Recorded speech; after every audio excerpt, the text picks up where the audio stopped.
balita nationwide.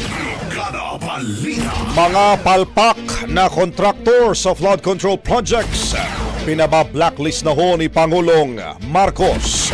Brigada Maricar Sargan, ibrigada mo! Brigada Live Report. Ipinag-utos ni Pangulong Ferdinand Marcos Jr. sa Department of Public Works and Highways na panagutin at i-blacklist ang mga kontratistang sangkot sa palpak at questionabling flood control project sa bansa. Direktiba ito ng Pangulo matapos niyang makita ang mga delayed at mababang kalidad na flood control structures sa ginawa nitong pag-inspeksyon sa ilang proyekto sa Iloilo City.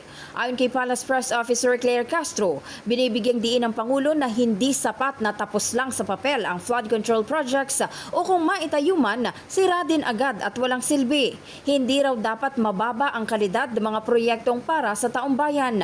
Ayon sa datos, bilyong-bilyong piso na ang ginugol para sa mga proyektong dapat sanay nakakabawas ng pinsala mula sa bagyo at habagat. Pero hanggang ngayon, nananatili pa rin daw na problema ang pagbaha sa maraming lugar. Kasabay nito, inatasan rin ng Pangulo ang DPWH na tukuyin ang mga opisyal na nag-aproba sa mga kontratistang may mababang performance record at pagpaliwanagin kung bakit nabibigyan pa rin ang mga ito ng malalaking proyekto. Bahagi rin ng direktiba ang muling panawagan sa publiko na magsumbong ng mga anomalya sa flood control projects sa pamamagitan ng sumbong sa Pangulo.ph bilang suporta sa kampanya ng administrasyon laban sa katiwalian at kapabayaan.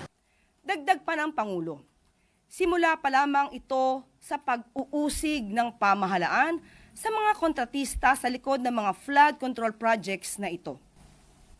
Ayon kay Pangulong Marcos Jr., dapat na may managot sa ganitong uri ng kapabayaan, katiwalian at panluloko at tiyakin na mananagot sa batas ang lahat ng may sala. Nakakadismaya at nakapagtataka kung bakit napupunta sa mga pabayang contractors ang mga ganitong proyekto.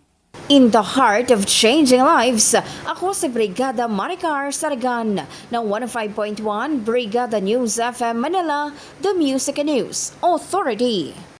Ang bahaging ito ay hatid sa atin ng Yummy-Vit ES3 Syrup. Simulang tuparin ang pangarap ng iyong anak. And starting now,